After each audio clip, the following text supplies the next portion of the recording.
Hi guys, in this video I'll show you how to change name on Google Meet.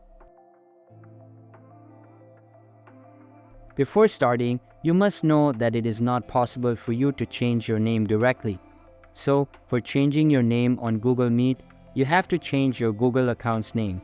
Now, in order to change your Google account name, open up your preferred browser and go to myaccount.google.com/personalinfo.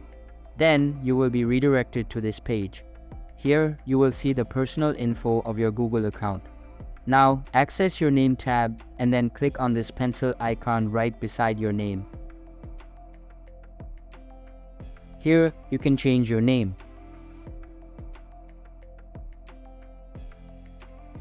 After changing your name, click on Save button and you can see that your name has been changed. In order to change your name again, you can try following the same procedure and that's it. So that's all for this video. If this video was helpful, don't forget to subscribe and hit the like button. Thanks.